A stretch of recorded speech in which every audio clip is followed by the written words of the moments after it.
Diálogos Metropolitanos, un programa del área metropolitana del Valle de Aburrá, Territorios Integrados.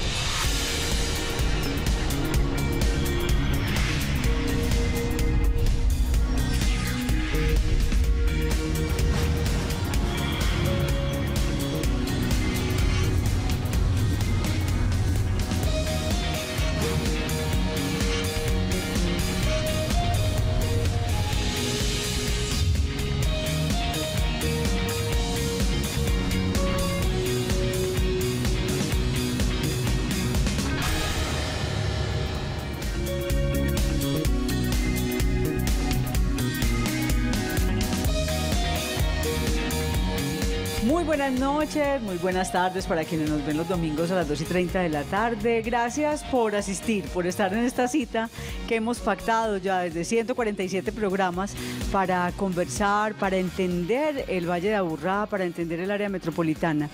Dirán, pues, ¿por qué nos sentamos a conversar de estos temas? Son fundamentales y para este canal es clave, como televisión pública, que cada uno de nosotros entienda el sitio que habitamos, el que disfrutamos, en el que vivimos, en el que trabajamos, estudiamos, soñamos, amamos.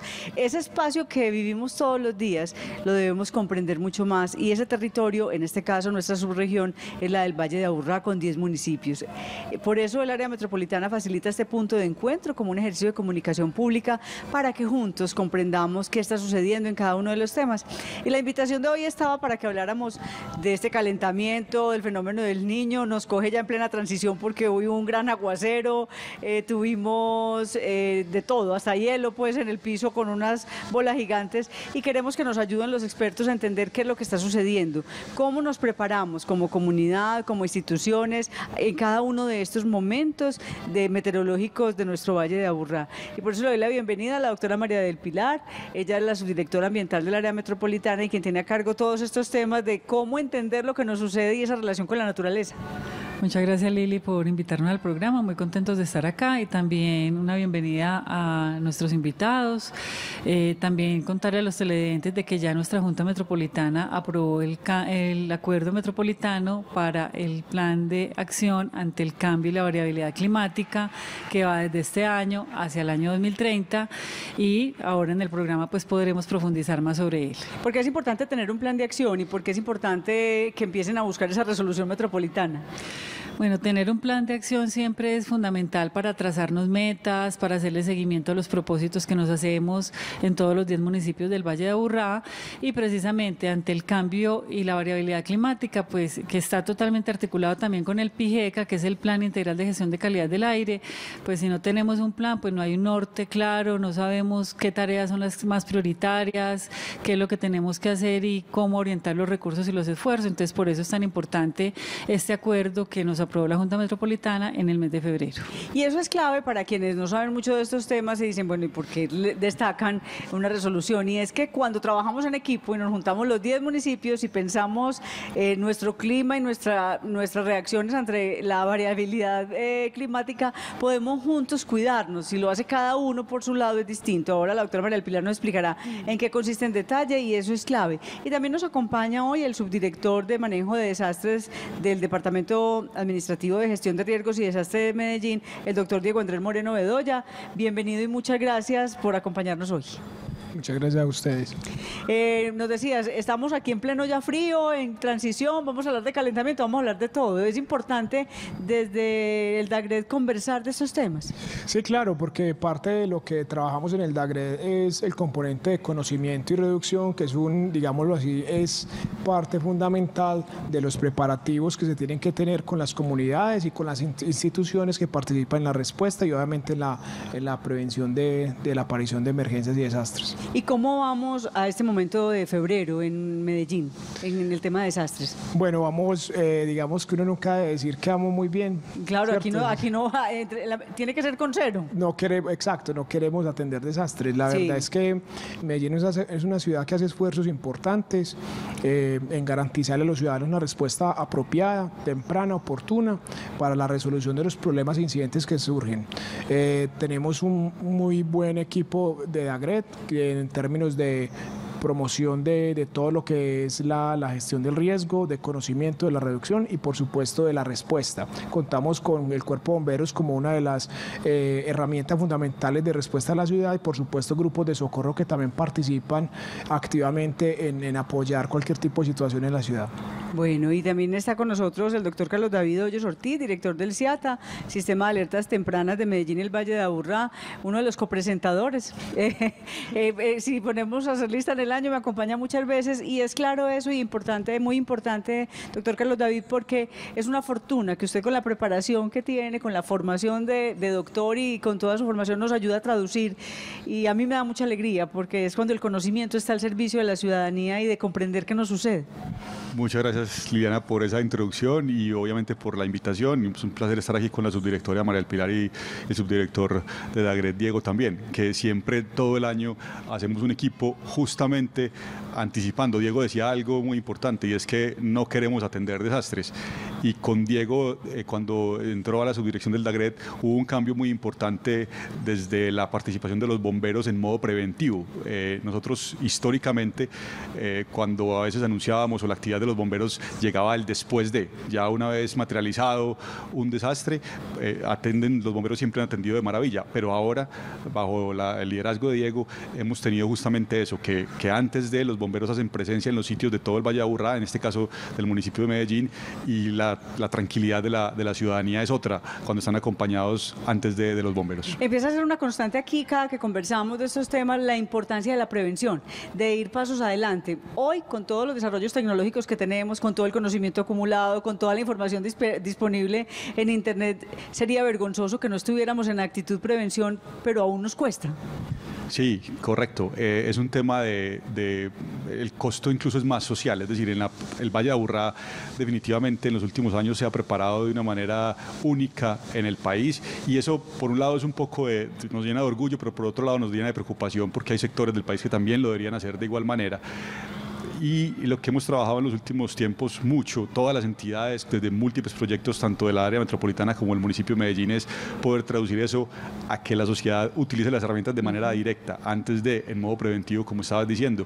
Y ya venimos con logros muy claros, ya venimos con alarmas comunitarias que ante eventos como el que tuvimos el día de hoy, se actúa, insisto, se activan las sirenas y se previene finalmente la pérdida de vidas y también se mantiene la calidad de vida, que es importante. Se aprenden actitudes como nuestro colega Andrés Manrique, que vio la nube, ya la valoró, el comunicador del DAGRET dijo, me devuelvo y parqueo en otra parte porque yo ya sé lo que viene. O sea, aprendemos a leer nuestro territorio, hasta Andrés muerto de la risa, pero es que quien ya está en el tema y cuando nos apasionamos con el tema empezamos a entender que podemos tomar decisiones, Diego, antes de... Sí, lo que dice Carlos es bien importante. La ciudad hoy cuenta con el apoyo de la institucionalidad, de área metropolitana, del CIATA, que es definitivamente uno de nuestras joyas de la corona en la gestión del riesgo. Consideramos que el acceso de la comunidad a la información e información en vivo, que es otra cosa en línea, importante. Simultáneo. Digamos que eso ha garantizado que haya más confianza y podamos maniobrar mejor. Eso es la parte frontal con la comunidad. Hay una parte también muy importante que es la parte de reactividad institucional, donde los procedimientos internos de CIATA, de área metropolitana, de DAGRET, logran integrarse y logran generar respuestas a priori a la ocurrencia de un evento. Bueno, y también está con nosotros Paola Cardona, nuestra compañera comunicadora, investigadora, redes. A Paola le toca de todo en el programa, que nos va a compartir cómo se relacionan los televidentes hoy con este contenido y cómo nos proponen también propuestas. Valga la redundancia, pues. Hola, Liliana, un saludo muy especial para todos los televidentes y de verdad qué bueno estar nuevamente con todos ustedes, esta vez para tratar este tema tan importante de la variabilidad climática y por supuesto también mantenemos el diálogo digital, cada vez estamos más extendidos. Ya saben que estamos a través de Facebook Live, tanto en Telemedellín como el área metropolitana, también en Twitter con el numeral Diálogos Metropolitanos para que estén ahí siempre interactuando con nosotros porque de verdad que sí estamos muy pendientes de cada una de sus comentarios. En YouTube van a encontrar siempre en el canal del área metropolitana todas las notas que ustedes ven a lo largo del programa, así como el programa completo. Mejor dicho, no se pueden perder Diálogos Metropolitanos por ningún lado. Bueno, y todos estos temas, doctora María del Pilar, se conversan en un Consejo Metropolitano, no solo en la Junta donde están los alcaldes, sino en un consejo en donde está quienes participan de ese consejo y avalan y acompañan todas estas decisiones. Bueno, esa pregunta me encanta porque justo hoy tuvimos Consejo Ambiental Metropolitano y en la tarde y en la mañana tuvimos el Consejo Metropolitano de Gestión del Riesgo. También tenemos nuestro Consejo Metropolitano de Planeación, el Consejo de Movilidad. Y definitivamente decían los consejeros hoy de Ambiental, que son todos los secretarios de Ambiente de los 10 municipios, que el balance es muy positivo. Nosotros todos los acuerdos metropolitanos que llevamos en materia ambiental son construidos con ellos, con los secretarios de Ambiente, tienen muchas observaciones, vamos a las oficinas jurídicas, a veces hacemos sesiones conjuntas, los consejos de planeación y el ambiental, el Consejo de Gestión del Riesgo, por ejemplo, para todo el tema de cambio de variabilidad climática, entonces están muy pendientes y estamos, como bien lo dice Diego y Carlos, tratando de anticiparnos a los hechos, a los momentos, de acuerdo con los informes del CIATA. Entonces, si estamos en época seca, entonces la prevención de incendios, si estamos entrando en época ya lluviosa, entonces cómo vamos a prevenir inundaciones, temas de deslizamientos, y esos consejos son muy activos. O sea, nosotros el balance que tenemos es muy positivo y el resultado es estos acuerdos que van donde los señores alcaldes y ellos obviamente están muy informados para la toma de decisiones porque tienen también un diálogo muy fructífero con sus secretarios. Bueno, doctor Carlos David, ¿cómo entendemos que prometimos un programa para entender este calor? Cuando hicimos el promo estábamos en plena calentura, digámoslo así, el clima, y ya hoy en directo estamos con un aguacero gigante, con granizo. Hay una transición, ¿qué es la variabilidad climática? Bueno, eso es una pregunta bien importante y muy profunda. Yo quisiera simplemente comentar una anécdota y dividir el problema en varias escalas. Básicamente, siempre que yo tengo mi curso de climatología en la universidad y comenzamos el curso, siempre nosotros tenemos estudiantes de múltiples regiones de nuestra ciudad, los de Montería, los de la costa, los de Santa Rosa de Osos de aquí en el departamento, y siempre les pregunto, mire, ¿usted cuántos buzos tiene? Y el de Santa Rosa de Osos me contesta, no, yo tengo 20 buzos. Tengo buzos y ruana y gorro y de todo. Y el de Montería me dice, no, pues si acaso tengo uno y lo presto a mi primo. Ese clima es el que determina finalmente nuestra ropa que compramos, es el largo plazo. Ese es el clima, lo que representa las condiciones atmosféricas, pero en el tiempo, no en el inmediato. No es como cuando yo hablo con el taxista y nos dice, estos climas están locos por el aguacero de ayer y el calor del día de hoy. No, eso es el estado del tiempo, eso es muy corto plazo. Cuando hablamos de clima, e incluso la misma variabilidad climática es de mayor largo plazo. Ese alumno de Montería y ese alumno de Santa Rosa de Osos, ese día que les pregunté, todos dos tenían buzo puesto, porque ese día las condiciones ameritaban para que ambos se lo pusieran, así uno tenga 20 y el otro tenga 1. Para entenderlo hay que dividirlo en diferentes escalas, mínimo 3. Ya mencioné 2. Esa variabilidad de corto plazo, que es la meteorología, el estado del tiempo. La variabilidad de plazo intermedio, que estamos hablando de el clima en 4 o 5 años de promedio, eso lo llamamos la variabilidad interanual, y el fenómeno del Niño, por ejemplo, hace parte de esa variabilidad. Y el largo plazo, lo que ocurre en más de 10 años, en 20 años, esas variaciones de larguísimo plazo corresponden, por ejemplo, al cambio climático. Son diferentes escalas de tiempo debidas a diferentes fenómenos. No todo lo que ocurre en la atmósfera se explica de la misma manera y es importante poderlo separar. Es importante poderlo separar porque para esas diferentes escalas de tiempo se planea distinto. Hay un dicho, para terminar rápidamente, que dice, no una sola golondrina hace verano. Lo mismo pasa con los aguaceros. No porque hayamos tenido un aguacero hoy implica que ya estamos en temporada de lluvia, no. Estamos empezando una temporada de transición, que por eso tenemos estas condiciones de mayor dificultad para la dispersión de contaminantes, porque todo se conecta, y venimos en un año seco desde diciembre. Hay condiciones del Niño y vamos a tener una temporada de lluvias, pero esa temporada de lluvias va a ser con menos precipitación de lo normal. No implica que no haya precipitación, simplemente va a ser menos precipitación. Bueno, vamos a conocer, hicimos una pregunta callejera, Gloria salió en pleno calor a preguntarle a las personas qué hacían cuando estaban, cómo se cuidaban de todos esos rayos solares, y esto fue lo que nos dijeron. ¿Cómo se cuida durante esta temporada de verano? tomo más líquido, trato de hacer más ejercicio, levantarme más temprano. En las noches cuando hace tanto calor trato de hidratarme el cuerpo y trato de tomar más líquido. No, mucha agüita, mucha ventilación. Sí, ropita ventilada y calor y el agüita. No, sí, le toca no tomar más agüita y hasta bañarse 2 veces. Pues sí, lo que más hago es salir de gorra, salir con gafas, cuidarme, tomar muchísima más agua. De verdad que ha estado muy fuerte el calor y lo que más he hecho es eso, mucho líquido. Con los niños, tengo un hermano, una niña de 3 añitos, tratamos de protegerlos con protectores porque debido a este fuerte verano que nos azota, tomamos esas medidas como para que estén sanos. Bueno, la verdad que llego de otro lugar donde hace también calor, así que estoy bien, la verdad, o sea, me encanta ese clima, está muy cool. Estás viendo Diálogos Metropolitanos. El fenómeno El Niño es un fenómeno de variabilidad climática, no de cambio climático. Recordemos que el cambio climático está asociado a una variación en la temperatura que es permanente y que requirió de décadas de registros climáticos para ser verificado. Mientras tanto, la variabilidad climática ha estado y estará siempre con nosotros y hace referencia a un comportamiento anormal del clima que puede presentarse con cierta frecuencia, pero es temporal y transitorio. Este es el caso de un fenómeno como El Niño, que se caracteriza por un calentamiento inusual de las aguas del Pacífico ecuatorial. En circunstancias normales, los vientos alisios circulan de oriente a occidente, manteniendo las aguas cálidas en el Pacífico occidental y las aguas frescas en el Pacífico oriental. Pero durante El Niño, los vientos alisios pierden su fuerza y las aguas cálidas se estancan en las costas del oriente, disparando una serie de efectos en la atmósfera y en el océano. El IDEAM declara que un fenómeno El Niño se ha consolidado cuando las condiciones de aumento de la temperatura superficial del mar y la disminución de los vientos alisios se mantiene durante 5 meses continuos.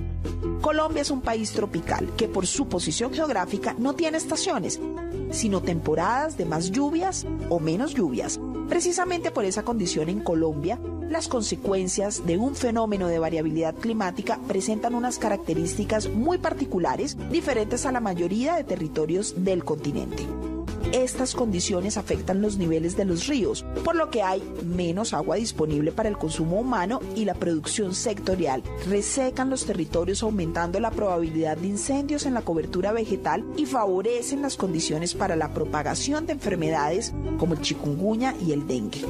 Aunque sus efectos no se sienten con tanta intensidad durante la temporada de más lluvias del país, pues no implica sequía total, es de vital importancia prepararse para la temporada de menos lluvias de final e inicio de año, cuando el fenómeno se hace sentir con más fuerza. Bueno, nos sirvió mucho este video del Ministerio de Ambiente. Es una publicación del Gobierno de Colombia que pone a disposición de todas las personas que en redes quieran, pregunten ¿qué es el fenómeno del Niño? Y les aparece un material que es muy útil. En esto, ¿qué habría que complementar, Carlos David, en relación con lo que nos explica este material pedagógico? No, primero resaltar mucho esa parte que se habla de más lluvia y menos lluvia. Nuestra temporada, por ejemplo, en el Valle de Aburrá, cuando estamos en temporada de lluvias, llueve 4 veces más que lo que llueve en un mes de enero, que es el mes más seco en nuestra región. Nuestra temporada seca, comparado con muchos territorios del planeta, es muy lluviosa, de hecho. Entonces siempre hay que tenerlo en cuenta de esa manera. Creo que vale la pena resaltar también que se menciona que el final del año es cuando el fenómeno es más intenso, justamente por eso el fenómeno del Niño se llama como se llama. Los pescadores peruanos le ponen así a la corriente del Niño Jesús en su momento y luego se transforma el nombre al fenómeno del Niño, que justamente en esa época nosotros tuvimos una disminución de la precipitación en el 2018 en diciembre muy drástica y eso dio origen a todos los incendios de cobertura vegetal que los bomberos del Valle de Aburrá y especialmente los de Medellín atendieron de manera increíble, pero que el reto es muy grande para la región. Bueno, ahí hay una cosa clara, Diego, y es que para cada uno de esos momentos debemos prepararnos y las comunidades están organizadas para saber leer lo que está sucediendo en su ambiente. Bueno, es importante resaltar, insisto, el trabajo que se viene haciendo hace muchos años en Medellín. O sea, esto es un tema de un trabajo continuo, de un trabajo de mucha actitud y también de mucha participación. En Medellín tiene unos procesos muy interesantes, se llaman comités comunitarios, y esos comités comunitarios son unos comités voluntarios que se están vinculando mucho hacia la gestión del riesgo de los ciudadanos. Eso, más digamos, las diferentes herramientas que tiene CIATA, más los programas del DAGRED, ha generado en Medellín una cultura distinta y un poquito más bondadosa en términos de preparación. ¿Y cómo es eso? Entonces, yo conozco muchos de esos comités que además tienen unos líderes eternos que han estado toda la vida, o sea, llevan 20 años en este ejercicio, ya hay semilleros, ya hay jóvenes, grupos de mujeres muy fuertes, tienen reuniones permanentes, son asesorados por ustedes y tienen acuerdos. Sí, totalmente, o sea, lo más importante de estos tipos de comité es el acompañamiento, la voluntad de ellos, sí, claro, que es impajaritable. Lo segundo es el acompañamiento del DAGRED, y el tercero también son las herramientas que la ciudad proporciona, en este caso la ciudad y el área metropolitana, o sea, las herramientas de alertas tempranas y todo lo que tiene que ver con la educación. En este caso en Medellín, la Subdirección de Conocimiento y Reducción hace esfuerzos muy importantes con unos profesionales de bastantes cualificaciones, directamente actuando con la comunidad. Eso ha generado mucho separar muy bien el riesgo que puede tener esos comités del riesgo que puede tener los bomberos, porque finalmente en épocas anteriores había una mezcla donde casi que se confundía el rol. Realmente el rol del ciudadano está más encaminado a poder protegerse mediante la prevención y el conocimiento del mismo riesgo en el que está inmerso. ¿Y el del bombero?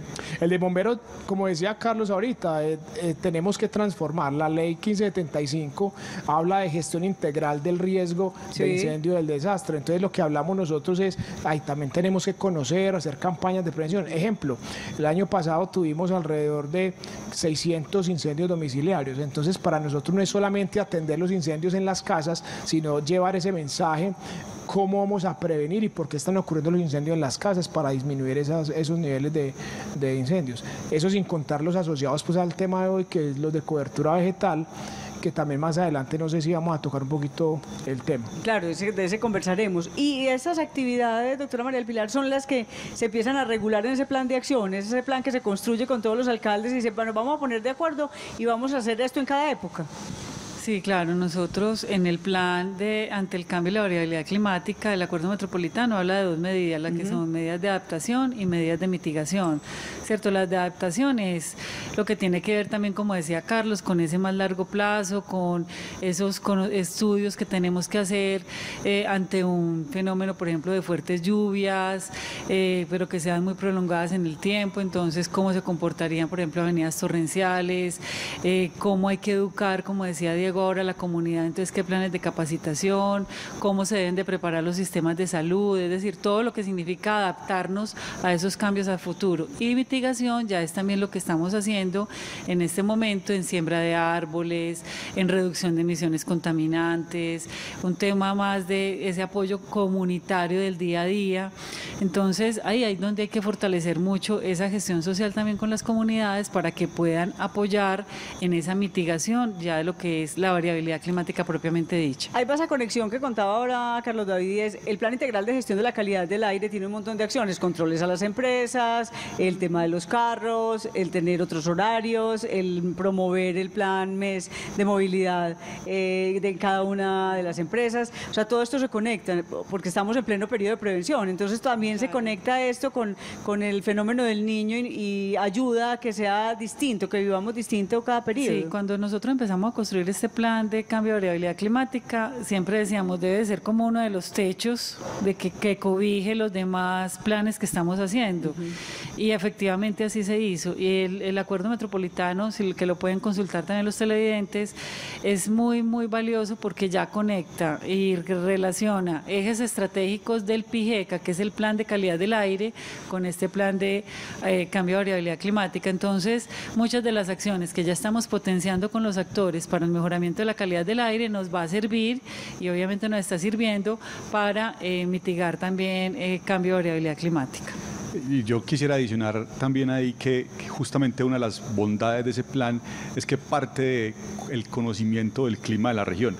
El primer capítulo de ese plan de variabilidad y cambio climático es justamente la posición, cómo es el clima hoy, cómo ha sido el clima hoy a partir de la información que EPM ha facilitado de hace muchos años. EPM lo primero que hizo en el territorio fue medir muy bien las condiciones de precipitación, cómo es ese clima en el tiempo que SIATA ha estado midiendo diversas variables y cómo con modelación podemos proyectar a futuro. Y nosotros lo que hemos encontrado en la región, por ejemplo, es que hay una alta probabilidad de que los eventos extremos de lluvia aumenten su frecuencia. Y eso tiene una consecuencia en riesgos directos. O sea, tienden a crecer. Claro, la precipitación total no cambia en su magnitud, pero la manera como llueve sí. Entonces, se hacen más intensos, los más intensos se vuelven más frecuentes, pero eso obliga también a que la cantidad de días secos continuos sea mayor.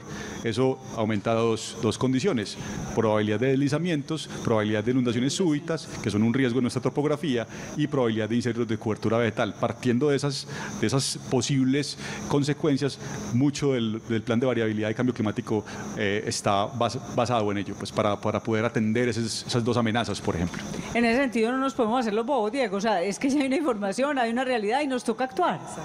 Claro, nos toca actuar de múltiples maneras. Una de ellas, por ejemplo, las transiciones, como en esta época, tiene unas consecuencias bien interesantes. Digamos que el video hablaba de tiempo de más lluvia, menos lluvia. Nuestro lenguaje es de menos lluvia, es un poquito más seco, ¿cierto? Sí. Entonces, cuando tenemos unas temporadas más secas, digamos, las hojas caen, las hojas empiezan a posarse en los techos y alrededor de las calles, etc. Tapan las canoas. Exacto. Entonces, cuando empezamos estos fenómenos de transición, las lluvias empiezan a arrastrar esta basura y empiezan a taponar los desagües y los bajantes. Entonces es donde vamos a empezar a tener, con un aguacero o con una descarga como la que tuvimos ahora, que realmente, Carlos, no sé, pues es importante, pero no es la más importante. Vamos a tener entonces ya efectos de inundación, porque simplemente los ciudadanos no estamos acostumbrados a hacer aseo permanente de este tipo de cosas, de recolección de hojas, techos, de mantener aseado, de no tirar basuras. Exacto. Entonces ahí es donde el primer elemento para prepararnos para este tipo de fenómenos en temas de emergencia es el orden y el aseo de la misma casa, de los mismos entornos. Sí, que incluso en esa preparación, en esa prevención, siempre el director del área metropolitana envía una comunicación a los señores alcaldes, a las empresas prestadoras de servicio y a los diferentes actores para que nos preparemos ante la época seca y ante periodo lluvioso. Esa fue la que enviaron en enero. Esa fue la que enviamos en enero y estamos diciendo, mire, aprovechen esta época seca para, lo que dice Diego, limpiar las quebradas, estar muy atentos a que no haya desabastecimiento de agua, reforestar las fuentes, las quebradas. Entonces, es toda esa preparación para que cuando llegue la época lluviosa, pues estemos listos y viceversa. También prepararnos cuando estemos en época lluviosa ante la época seca, porque muchas veces hemos tenido también déficit hídrico. Entonces, es eso, es como nosotros vamos entendiendo estas dinámicas y, por ejemplo, ahora que tenemos el periodo de gestión de episodios de calidad del aire, ya entendemos y vemos que hay una ciudadanía no solamente comprometida, sino que está entendiendo todos estos fenómenos. Y empiezan a pedir como castigos y normas más fuertes y empezar, o sea, es tanto el desespero como por ponernos en evidencia una información que no manejábamos antes, porque antes esta era una información muy privilegiada de los estudiosos del clima, del cambio meteorológico. Ahora la tenemos todos, pero todavía nos falta mucha educación para poder entenderla y actuar en consecuencia, o sea, que podamos generar, como lo está diciendo Diego, acciones cotidianas. Correcto, y lo otro es que empezamos a entender que tiene mucho que ver con cómo habitamos también el territorio. Entonces, que tenemos que hacer esos cambios de corto plazo urgentes, pero también tenemos que empezar a cambiar en el largo plazo para poder vivir en esta región que nos ofrece tantos beneficios, pero al mismo tiempo tenemos que hacerlo de manera sostenible. Para esos incendios, sí. Sí, nosotros tenemos, por ejemplo, que ibas a mencionar el tema de los incendios. Tenemos una alta frecuencia de incendios de cobertura vegetal, lo que también la gente conoce como incendios forestales, donde la mayoría de los incendios tienen un carácter provocado. Esto para nosotros es muy delicado, lo que estabas mencionando. Ya las personas se hacen más conscientes, claro. Ya las personas, quieren que la ley caiga sobre las personas que están generando esto. Es muy importante entender que un incendio forestal o un incendio de cobertura vegetal para el Plan Municipal de Gestión de Riesgos de la Ciudad de Medellín es prioridad. Es uno de los fenómenos amenazantes declarados entre los 6 fenómenos amenazantes. Claro, porque estamos muy habitados, muy conurbados. Y fuera de eso, Medellín pues tiene una topografía bastante especial, es como una ollita, como una bateita. Entonces no solamente nos afecta, sino que también es muy visual. Es muy visual, todo el mundo ve en toda parte donde vamos a tener un incendio forestal o un incendio de cobertura vegetal. Sin embargo, lo más importante allí es garantizar que las personas no solamente eviten que esto pasa, tenemos unas herramientas tremendas con CIATA, donde CIATA nos está reportando los grados de deshidratación, pues los niveles de deshidratación y vulnerabilidad que tienen diferentes zonas del día a día. O sea, leemos qué zonas están secándose. Claro, ellos nos están reportando, esta zona está vulnerable por resequedad. Ahí tenemos la oportunidad de tener a los bomberos cerca, pero qué rico sería que la comunidad entendiera también esos mensajes para que la comunidad misma también empiece a trabajar. Un ejemplo es cuando tenemos propiedades con grandes terrenos de vegetación. Lo que llamamos manga, tiene mucha manga. Las manguitas, la manguita. Échele agüita a las mangas, pues. Sí, échele agüita a las mangas. Para que no le prenda. Esos son detalles que en la medida en que lo vamos volviendo, incorporando en el lenguaje normal de la comunidad puede empezar a hacer acciones muy preventivas y garantizar que todo este tipo de temporadas desencadene más complejidades. Ajá. Sí, que incluso con la información de CIATA y también con el apoyo de CIATA, y el año pasado tuvimos también de la Corporación de Ayuda Humanitaria, los planes comunitarios de gestión del riesgo. Nosotros venimos con las comunidades haciendo todo un trabajo de preparación ante estos eventos, bien sea de incendios forestales o crecientes y posibles inundaciones o deslizamientos, y también apoyados por nuestros CUIDA, que son los comités barriales ambientales. Entonces, eso que menciona Diego, esa apropiación social es muy importante, llevarla a esas comunidades, y hemos logrado evitar tragedias que lamentar. Entonces, la idea es seguir fortaleciendo eso, seguirlo fortaleciendo. Vamos a tener un apoyo muy importante de la USAID, del gobierno de los Estados Unidos, que hace poco estuvimos incluso en la República de Chile con todo este trabajo, y nos van a ayudar en esa, cómo fortalecer más la apropiación social, porque definitivamente es en el momento, es en el instante, y es la comunidad la que se percata de que hay una posibilidad de un incendio o de una inundación o de un deslizamiento. Entonces, que también de la mano de las autoridades y de los organismos pues podamos evitarlo. Hay un material que quiere mostrar Carlos David. Justamente David, en una presentación, en una diapositiva, lo que Diego se refería, esos mapas que día a día se entregan desde CIATA como instrumento a cuáles son esas regiones susceptibles a la ocurrencia de... Si quieres te puedes poner de pie y nos voy explicas, a pasar al tablero. Siga las del tablero.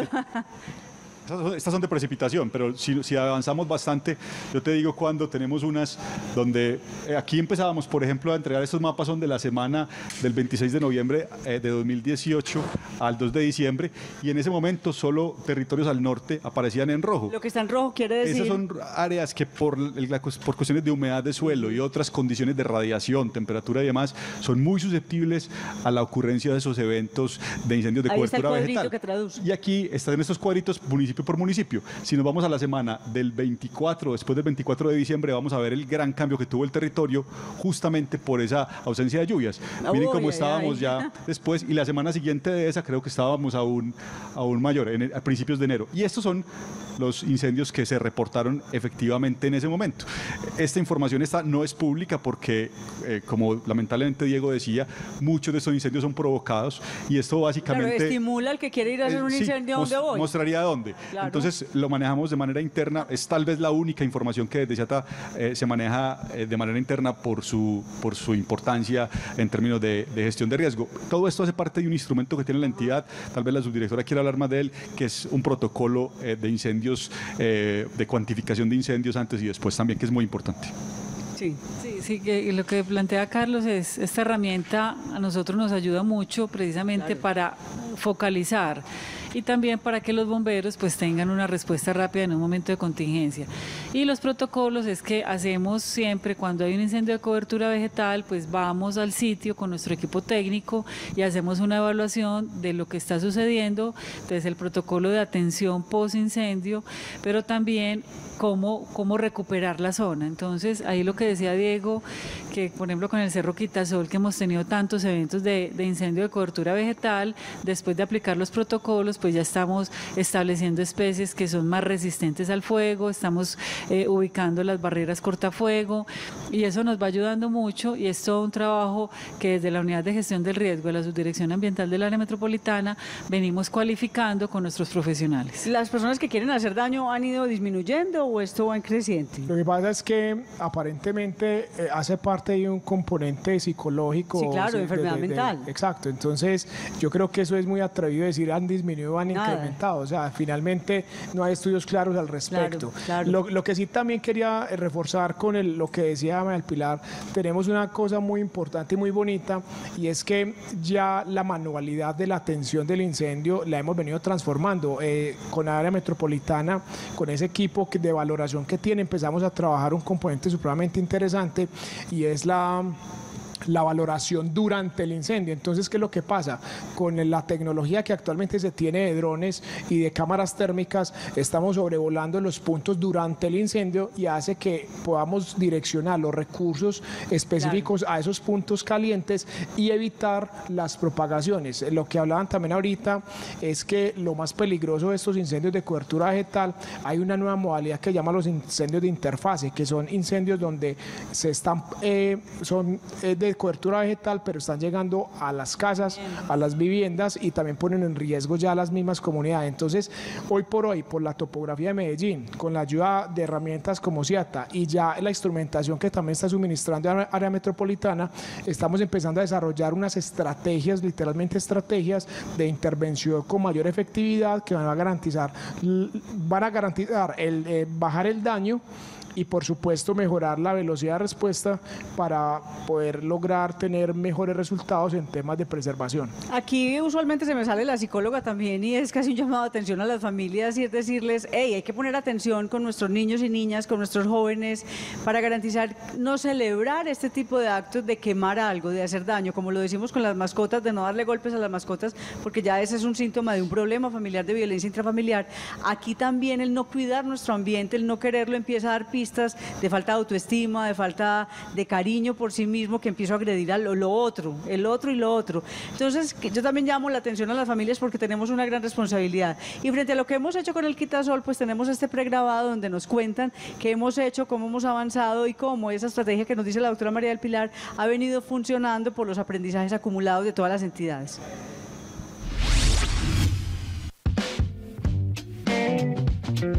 Una de las problemáticas más significativas que tiene el Cerro Quitasol son los incendios forestales que se presentan en la mayoría de años. En el momento que establecimos o estamos estableciendo esta área importante, que son más de 160 hectáreas, se construyeron unos cortafuegos.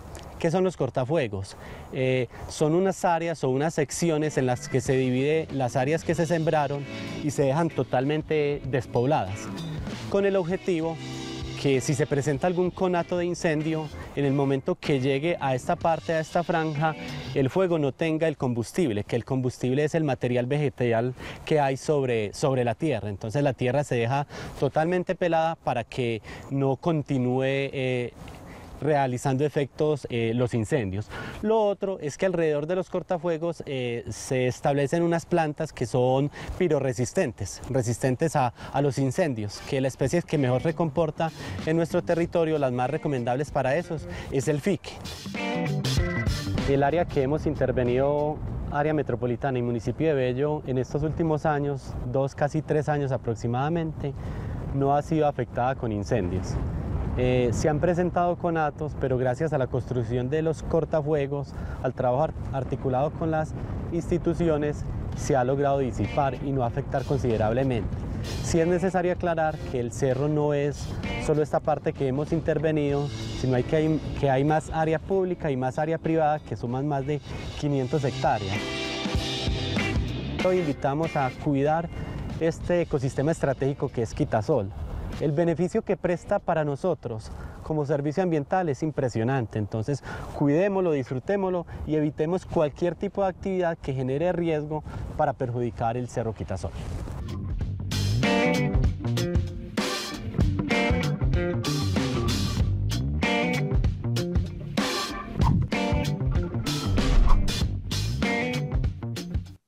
Estás viendo Diálogos Metropolitanos. Hay que entender que la temporada seca en el territorio colombiano puede tener unas condiciones muchas veces extremas que pueden generar algunas afectaciones en cuanto a la disponibilidad del agua para consumo residencial, de servicios e industrial. Pero adicionalmente también se pueden generar algunos riesgos asociados a incendios por las condiciones de sequía en unos territorios donde pueden ser más vulnerables a este tipo de actividades. ¿Cuáles son las principales recomendaciones? Pues si vamos a salir a entornos naturales, donde hay bosques, rastrojos, potreros, evitar al máximo realizar fogatas, dejar vidrios, latas, cuscas de cigarrillo, evitar fumar y adicionalmente debemos de estar muy vigilantes en cuanto al uso de globos con mecha incandescente. Revisar continuamente las canillas, las tuberías que no tengan fugas, pero adicional a ello, aprovechar las aguas lluvias, tratar de cuando vamos a lavar ropa, lo hagamos a carga completa de la lavadora, evitar hacer riegos de las plantas en pleno sol, más bien en la mañana o en la noche, para disminuir ese consumo. Y adicional a eso es reducir en la afeitada, reducir el tiempo de baño a 3-4 minutos máximo.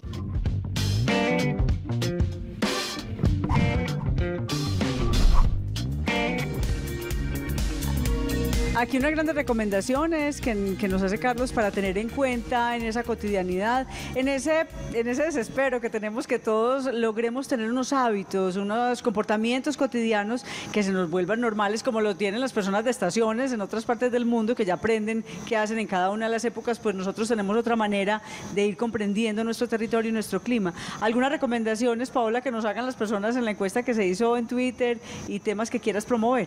Sí, Liliana, hay un numeral que vemos que se mueve muy fuerte en Twitter y que especialmente el Gobierno Nacional por medio de sus diferentes entidades lo está moviendo, que es numeral temporada seca. En ese numeral, si ustedes buscan en Twitter, van a ver que hay muchas piezas recomendando diferentes asuntos relacionados con lo que hemos conversado aquí.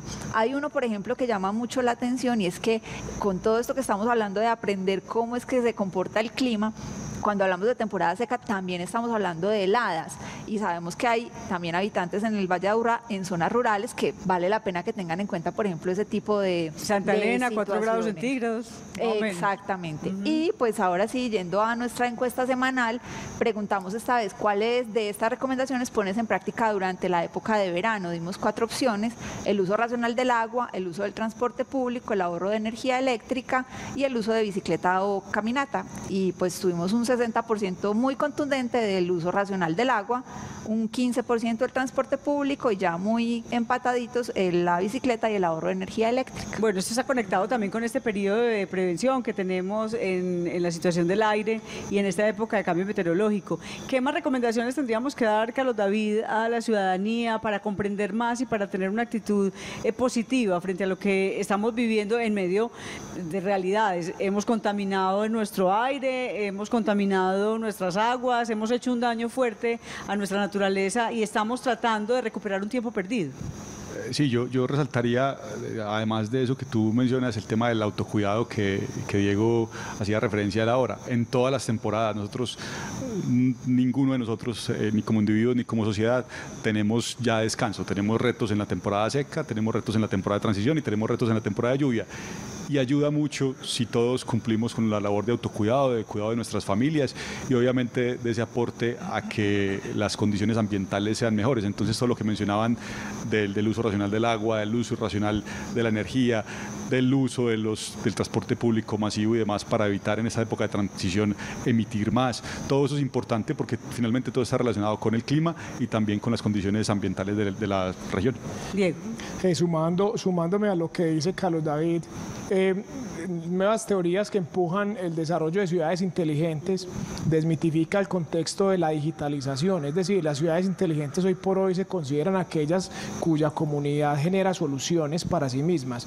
Entonces, parte de ello es empezar... No es la que más aparatos tiene. No la que más aparatos tiene. Entonces, nosotros queremos es también fomentar mucho la construir de Medellín y de las ciudades alrededor de Medellín, ciudades inteligentes a partir de la construcción de soluciones por los mismos ciudadanos como las que nos decía, buenos hábitos de orden y aseo, buenos hábitos de preservación, de conservación de lo que tengo alrededor, de la manipulación del agua. Es decir, son elementos básicos que creo que a todos nos han enseñado desde pequeños. La gran ventaja es que las conciencias de los colegios hoy en día es muy importante. Los niños hoy nos enseñan. Tienen huertas, aprenden el proceso del desarrollo de la planta, del cuidado. Así es, y sumado también a la parte actitudinal de cómo prevenir lo que más catastrófico es. Catastrófico para nosotros, nuestro lenguaje de riesgos y desastres es lo que no queda en pie. Lo más catastrófico son los incendios. Entonces, por decir algo, los incendios de cobertura vegetal son muy catastróficos para el tema de la misma vegetación, para el tema de los daños que genera la fauna, ambiente, etcétera. Es muy importante entonces retomar, buscar soluciones de comunidad para la comunidad. Doctora María del Pilar. Importante también es que tengamos presente que cada acción cuenta. Sí, a veces uno, lo hemos dicho mucho con el plan Quebradas, con el tema del aire. Tenemos cuidado, todo. Sí, que decimos, no, pues que lo haga otro. Yo porque tengo que disponer bien mis residuos, yo porque tengo que cerrar las llaves, yo porque tengo que sembrar el árbol. Que lo haga el otro. Que lo haga el otro. Alcalde, entonces, que lo haga el gobernador. Sí, y siempre delegamos la responsabilidad en el otro. Pero si empezamos a entender de que cada uno de nosotros es parte de un todo, de que cada uno de nosotros tiene una acción importante en torno a la corresponsabilidad, pues finalmente todos vamos a entrar en esa cultura, en esa dinámica y hay una apropiación. Entonces, no desanimarnos porque a veces vemos el problema tan gigante y ahora los jóvenes están con una actitud de que esto se acabó y entonces, ¿qué sentido tiene todo esto? Y no, venga, que la idea es cómo entre todos construimos nuevas realidades para nuestros territorios, empezando por nuestro hogar, por nuestro trabajo, por nuestros sitios de estudio, como decía Diego y Carlos ahora, con nuestros amigos, con nuestras familias, podemos hacerlo, podemos cuidar nuestra casa común, como bien lo decía el Papa en la encíclica, y que es el momento de hacerlo, o sea, no esperar a mañana ni pasado mañana, sino empezar desde hoy mismo. Y saber que nuestros alcaldes ya tienen unas directrices, también que estamos ya acompañados por el tema institucional, que no estamos solos, porque hace 20 años los ambientalistas estaban solitos y nadie les ponía atención. Hoy es una directriz metropolitana y también hay un acuerdo metropolitano. Sí, claro, ya la ley es muy clara en que lo tienen que hacer la institucionalidad pública, lo tenemos que hacer si estamos en el sector privado, o sea, todos tenemos un rol muy importante y esto no es de evasión ni de que a mí no me corresponde, sino que cada uno, de acuerdo a sus competencias, tendrá que cumplir con una función específica que la ley lo trae de manera muy clara y muy taxativa. ¿Cómo hacer, Carlos David, para seguir entendiendo nuestro clima, para conocer nuestro territorio, para poder prepararnos con este Valle de Aburrá? Yo hago la misma invitación de siempre, primero observando lo que hay a nuestro alrededor, eso es vital, porque además ante cualquier anomalía que veamos en nuestro territorio, la llamada inmediata al 123 es importantísima. Sí.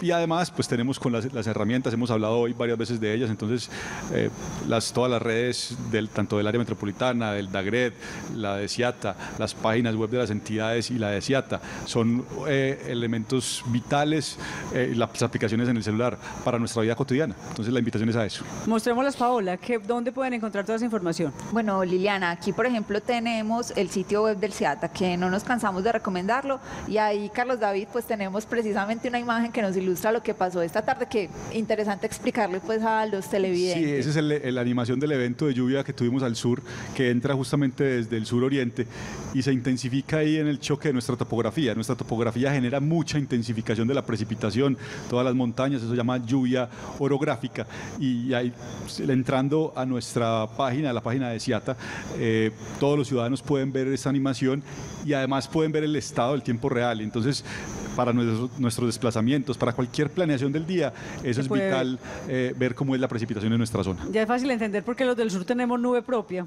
Ya sabemos por dónde entra todo el frío. Bueno, muchas gracias por acompañarnos, por el trabajo que ustedes hacen, y a los televidentes los invitamos a que sigan en esta conexión, a volver a tener ojos de campesino para poder leer y observar nuestro clima y entender muy bien en dónde estamos viviendo y amar lo que tenemos. Si no cuidamos, si no amamos, pues se nos va a desbaratar nuestro Valle de Aburrá y los espacios que cada uno de nosotros habitamos. Gracias por acompañarnos y seguimos en esta conversación metropolitana.